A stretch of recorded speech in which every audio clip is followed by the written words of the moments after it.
Well, good morning, good evening, or good afternoon, whatever your current life situation is. Hello, YouTube. This is Jeffrey Kite back again with another episode of Kite's Curiosities. With the snowstorm hitting us out here in the state of Georgia, they've canceled school, they canceled just about everything. They closed all the stores up. So I'm like, well, let's get caught up on some of my YouTube videos. I'm gonna make several videos. This one here is going to be about an estate sale that I went to last year, right before the end of the year. Got some TTM videos to catch up on, some comic book hauls that I've had. So I'm gonna try to make a bunch of videos, and y'all just watch which ones you want to watch, and put down in the comments what you think of things. So anyway, let's get on to it. This is an estate sale, a haul. I went to an estate sale. Like I said, towards the end of the year, 2024. And I got a lot of magazines and books and print media that I thought was very interesting. Some things I'm going to do some projects with. First thing I'm going to show you is this right here. This is a Sports Illustrated from May of 1970. It's got Dave DeBusschere on the cover of it. And this is when the Knicks won the NBA championship. It's not in good shape. The cover, I'm going to show you, it's completely tore off. So it's not, whole or anything like that. But what I do like is inside here, they've got all these ads that, you don't see anymore. Liquor ads, cigarette ads, different things like that. Now here's another one that you can kind of cut out and kind of have little vintage keepsakes. See, whoops, the cigarette ad right there. They don't advertise stuff like that anymore. So anytime I find an old magazine and it's not much and it's not something I can get autographed or whatever, I pick them up to try to cut some of those ads out. They make some pretty cool frame pieces you can hang up and decorate with and stuff. Let's see, the second one I picked up. I was really excited about this. This is a 1950 Ringling Brothers Barnum and Bailey Circus program. And I was so happy to find this. This is a nice piece of just beautiful Americana, but unfortunately, a lot of pages have been ripped out of here. So, again, looking through it, had a bunch of wonderful ads. Look at this old Winchester ad. Beautiful, just classic piece of advertising. Awesome gun. I mean, I find some of that. And look at this. This is a nice one. A little hot dog ad. They don't make ads like that anymore. You don't see stuff like that anymore. And so, again, it'd be nice to just kind of take them, cut them out, have little frame pieces of advertisement. Some people like them. I might put them in a yard sale, frame them up nice and neat, and put them in the silent auctions at church and that kind of thing. Raise money for the kids, go on mission trips and things like that. So I got those two pieces. Let's see. Oh, this is a press box flip card from the 1962 Georgia Tech versus Tennessee game. This game was played on, I wrote some notes down, October 13th, 1962. And it's a press box flip card to where you have one side with the different rosters and you flipped it over and it told you the starting lineups and the depth chart. Look at that. Who was a starter, who were backups, who were behind those starters. And it gives some little stats too. There we go. Some stats that, before the game, leading up to that game. And I thought that was pretty interesting. That'll be a nice little frame piece for the man cave whenever I start building that back. Oh, this one right here hurt me because, oh, I wished I had the cover on it, but I don't. It's a program from the Georgia Tech game. We call it Clean Old Fashioned Hate down here in the state of Georgia. That's what we nicknamed that game. Georgia Tech game from December 2nd, 1961. Tech won this game 22-7. And in it, it has, again, more ads, more beautiful ads. I mean, look at this ad for Viceroy cigarettes. How many of y'all remember Viceroy cigarettes? Look at that. That is a beautiful ad for a product that, you know, we know now killed millions of people, but and it has the rosters on the bottom of this ad. That will make a nice frame piece, don't y'all think?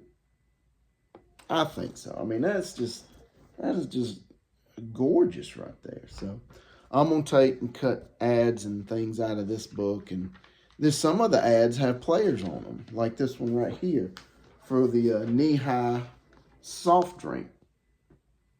And I don't know if any of these guys are still with us or not, but I'm going to look them up.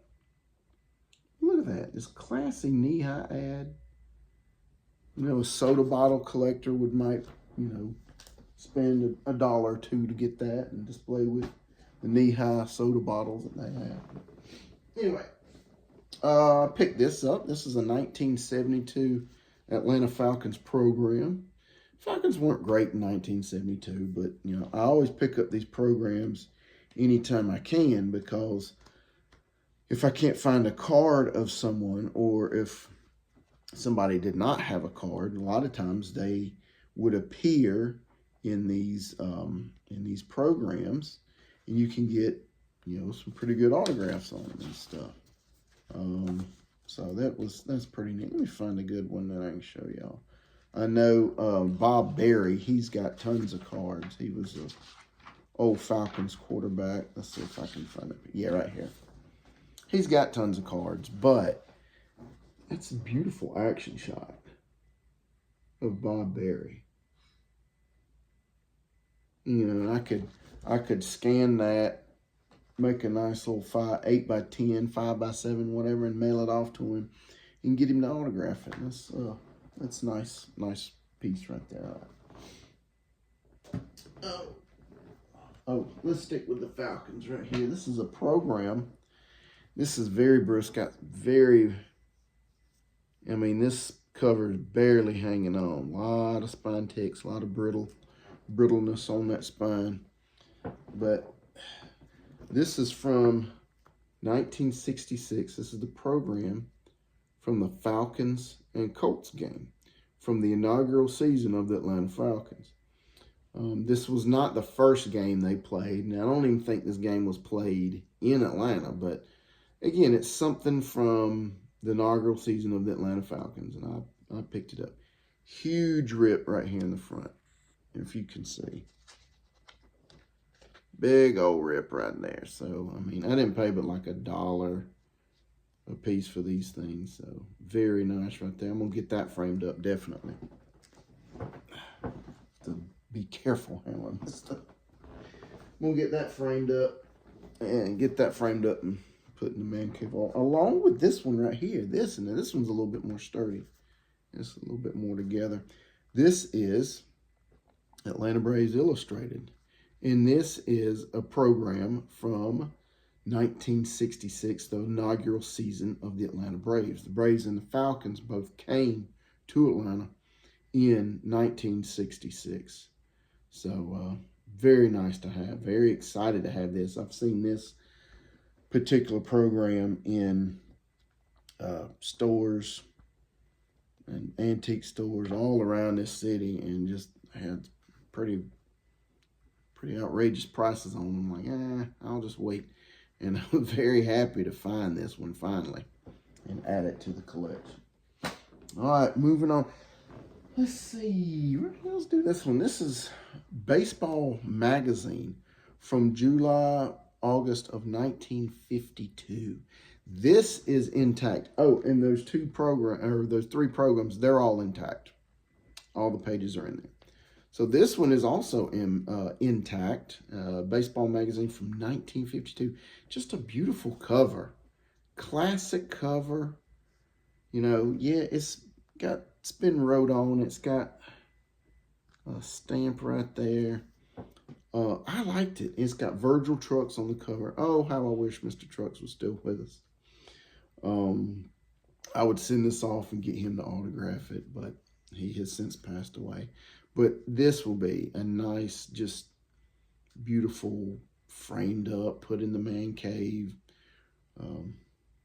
Looks very, very nice. You just don't see this type of printing, these type of classy covers on magazines anymore. So very happy to have that. Let's see. Let's go with this one right here. This is an issue of Bama Inside the Crimson Tide from either November or December of 1980. I can't see. It's got Mike Clements on the cover. Mike Clements, he was like a defensive back. I want to say he was a linebacker.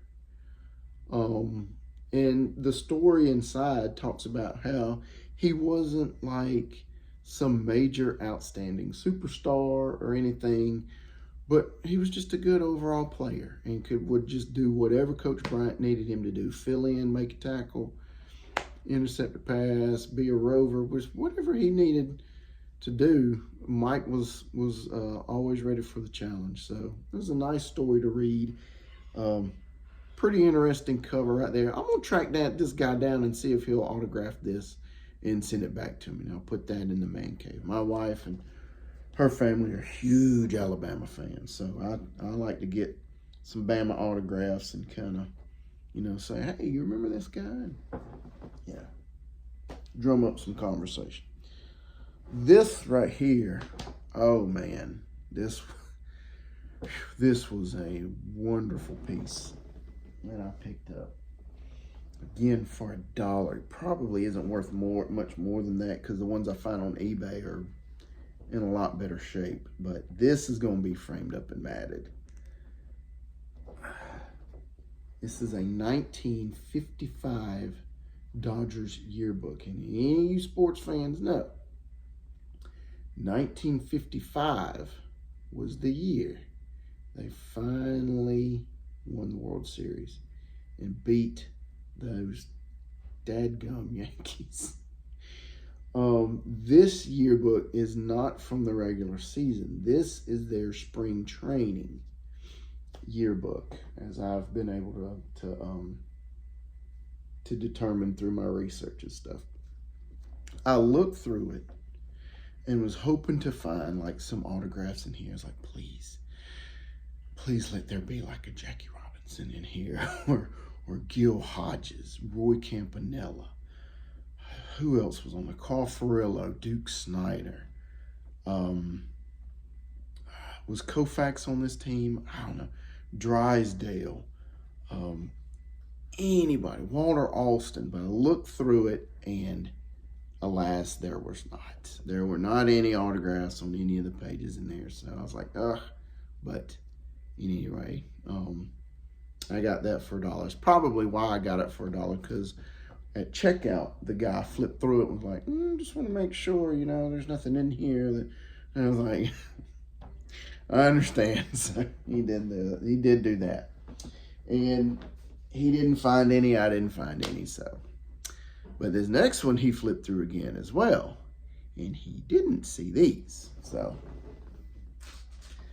this is a spring training program from the Dodgers in 1982, and they commemorated their 1981 World Series championship.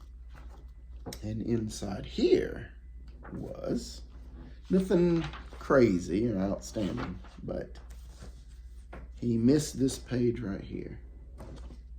It has a few autographs on it. Right here, a beautiful, beautiful Ron Cey autograph right there. This, I think, is the name of the man that owned the previous owner of the program that the estate sale man got it from, because it keeps saying, you know, to Martin Sheen, Martin Sheen. I mean, is it Martin Sheen, Marty Sheen? I don't know. I'll look through the different things here. So, or Shine or something. I gotta look and see if there's a connection with that guy. I don't think that's the actor though, Martin Sheen. But if it is, but this is a Ted Power autograph, one of the pitchers for the Dodgers. Down here, this is a beautiful Mike Scioscia. Beautiful Mike Scioscia autograph. Let's see. I don't know who that is, but this is right here, Candy Maldonado. And right there is Shane Hammond. So, and there's another one right here. I can't figure out who it is. Right there. I don't know who that is. I'm gonna look around a little bit more on that. And then one of the coaches had signed it. Let me find that one. But this one, I'm going to cut the autographs out of this because they're not where they're supposed to be. They were on the players, but I do want that run say. So I am going to cut this one. Even though this program is complete, it's not in great shape. It's busted up. I am going to cut the autographs out of here. Here is one of the coaches. What's his name? Mark Crease. Mark Crease. He was a coach. Oh, that's a beautiful one right there. Nice Sharpie. He was on the Dodgers coaching staff when they was winning the National League pennants in the 70s. And was on the 1981 World Series team. I don't know what he did specifically. If he was a bench coach or hitting coach, pitching coach. So I hadn't looked that one up here too good. So I'm going to cut that one up. And there's a couple other like player profiles in there with bigger write-up. There's a Steve Garvey in there with this beautiful ad, full page thing. I'm going to probably cut that out and send to him, see if he'll autograph that. Back to some Sports Illustrateds here. These I'm going to try to get some autographs on because these guys are still with us. Look at this bad boy right here. And I got to be careful with this because it's starting to come off here. But this one right here from January 25th, 1971. Featuring Jimmy O'Brien right there in the game-winning kick in Super Bowl V, the Blunder Bowl. God, that is going to look gorgeous with Jimmy O'Brien's signature on it. Gorgeous, gorgeous, gorgeous right there. I was thrilled to get that in for $1, for $1. Man, it's fantastic. This one, I got to get this one out soon. Mr. Tony Jacklin, when he won the U.S. Open in 1970. World Golf Hall of Famer, Tony Jacklin. Beautiful cover right there in that artistic style. Can't think who used to do those covers. He did that pop art. Let's see if it'll tell us who did the cover on like the little insert page there. Can't find. Let's see.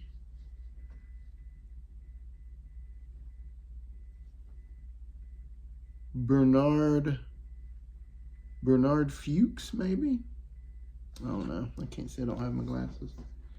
But he did a bunch of these covers and little watercolors and stuff, and they didn't have a photo. They would do this right here. Gorgeous, gorgeous. And I've seen many of these signed. Usually he'll sign right there, right in there, and give a big old nice inscription. It's going to look beautiful when it comes back. Oh, and then this one right here, boy. This is nice. From January 11th, 1971, Joe Theismann. In Notre Dame, I think, played Texas, Cotton Bowl maybe, I think. Look at that. Gorgeous right there. He's going to spank this thing good. I haven't signed one of these yet online. I don't know where he'd sign it, but if you send him a $10 bill to go to the St. Jude's Children's Charity, he'll sign just about anything you want.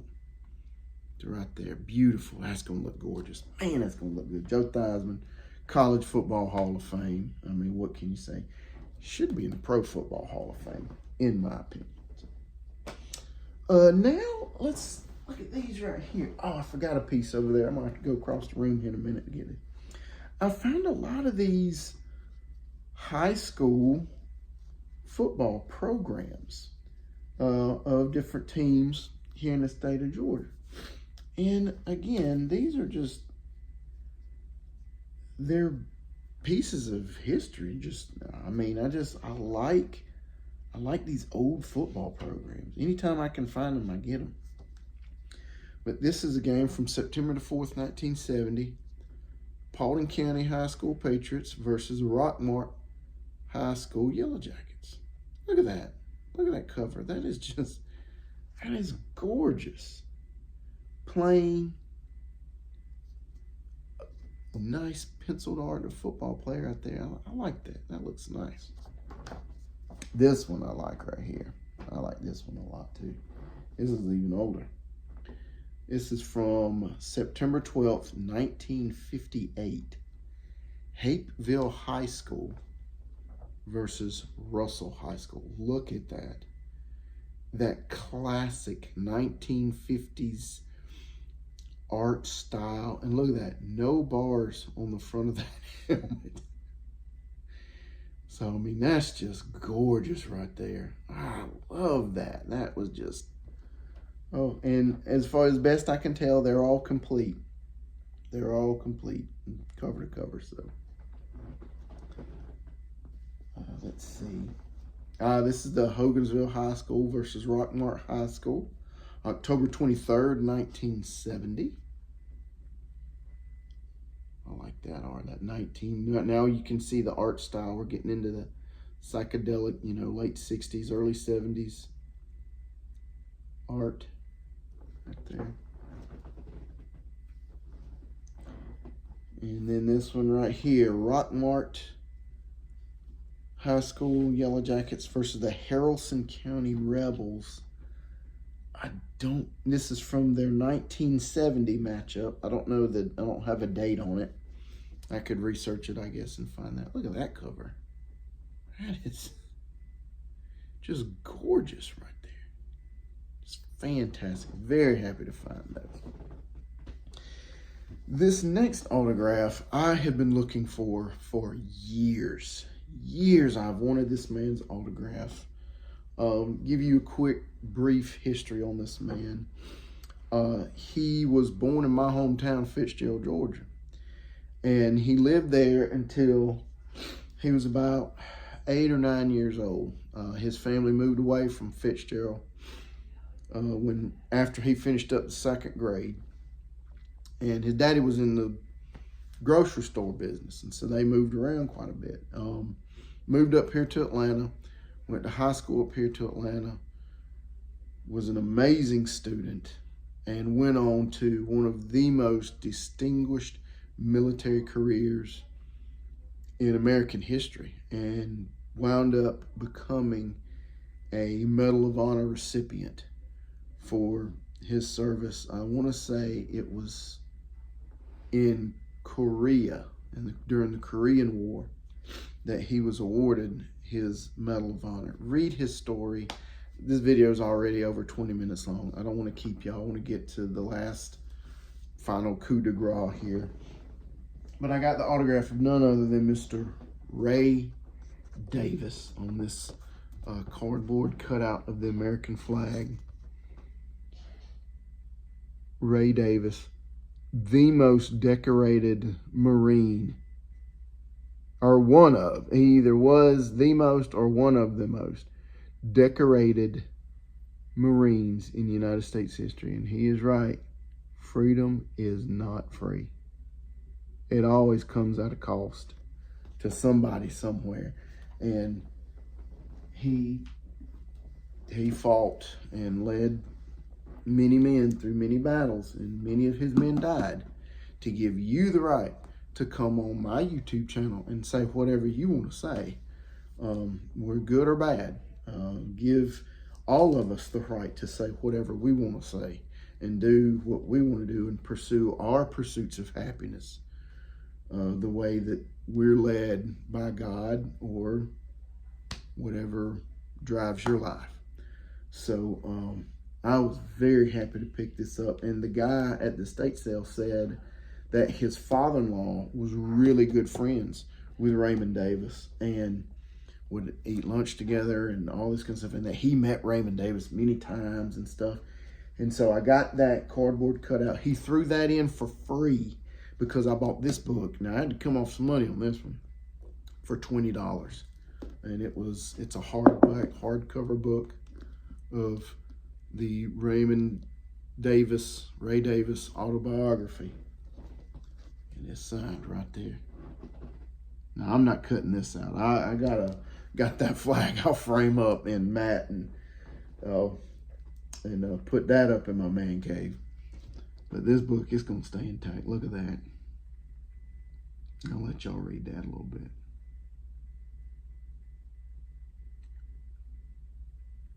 I was so happy when I found this. I saw it on the shelf and I pulled it off and I was like, please be signed, please be signed, please be signed.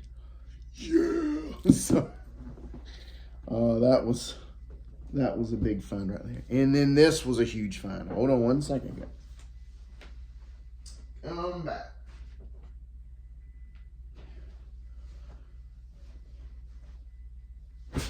On this man's wall, he had before I get to that, let me reach down here and get this. I bought a military medal. This is an Armed Forces Expeditionary Service Medal. These medals are awarded to soldiers who go on expeditionary missions, where you go and you scout out areas and you do an expedition, see what the area is like, that kind of thing, and either plan an attack, an invasion, or you get reconnaissance and information and things like that. So I wonder if this was his father-in-law's medal, and why would you sell these things? But anyway, I got it. I love collecting these military medals. I have a few in my collection. Y'all have seen them on this channel a couple of times at some other estate sales that I've been to. I just like, again, having pieces of American history, such as this piece right here. On this man's wall, he had several historic documents signed by various presidents, Civil War generals, just all kinds of people in history. And I saw this one and I was like, you only want $125 for this? He said, yep, just $125. I'm here to, sell things, not give my stuff away, but, make deals with people and make things, pretty affordable. And I'm like, $125. He said, yeah. He said, I said, is this real? He said, oh yeah, it's real. I'm like, there's no way. This has to be secretarial. This can't be real. And so I got my little magnifying glass out, looked over it. If you handle a lot of autographs, you know what to look for in this life. And so little telltale signs that things aren't exactly right. Looked at ink, paper, I looked at all different things and just I spent about 10 to 15 minutes looking at this piece and was like, wow, this is legit. I'm going home with this. And my wife wasn't too happy, but you know, I said, hey, I work too. I save up money. I want this. I want this. So this was kind of an early Christmas present. And scoot back so y'all can see it. This is a signed declaration declaring that the Postmaster General in some town in Pennsylvania, I can't see my glasses, the glare, I'm sorry. This little town in Pennsylvania gets them a postmaster, a new postmaster, in 1913. It has the nice great seal on it, official seal, and this is from the President of the United States,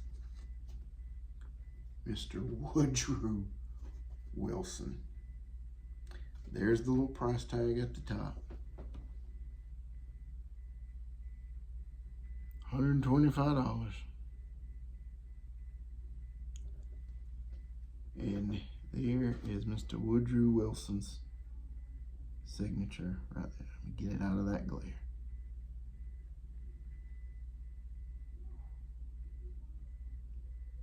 It is legit. It is real. This frame, it is filthy. It is dirty. It has hung up in somebody's house or somewhere. How it made it from Pennsylvania to Georgia, I don't know. But it is real. It is this came from the desk of Woodrow Wilson. Now, y'all can say what y'all want to say about Woodrow Wilson. Yes, he was not the most progressive man when it came to civil rights. Yes, he did segregate the entire federal government of workers with different departments. He did a lot of things that's kind of, you go back and search him up. But he did a lot of good too. He did a lot of good. He guided us through World War I, tried to keep us out of it, but you know, you can go back and read some of that. You know, there was some yellow press issues and some sensationalism going on. But, you know, he did okay. He did okay. And he's a Georgia boy. I don't know if y'all know that or not. He wasn't born in Georgia, but he was raised in Georgia, if that makes sense. He was born in Virginia. And his daddy was a Presbyterian minister, and moved the family around a good bit, and went to Augusta. And so he grew up there, spent a lot of time there in Augusta. And he was actually a practicing attorney in the city of Atlanta for a while. And I remember going to the federal courthouse in Atlanta. I got picked for a federal jury. That was scary. That was a RICO case. And a lot of his memorabilia is in the federal courthouse in Atlanta. So very happy to have another presidential autograph in my collection. This thing is big, it's massive. I got to reframe this thing because that frame is just nasty and gross. But anyway, but that's it. Tell me what you think. What do y'all think of these magazines and these books, this military medal, and this autograph of the President of the United States, Woodrow Wilson? As always, folks, hope y'all enjoyed it. Like, comment, subscribe, do whatever you want to do. Till next time, y'all take care now. Have a good one. Bye.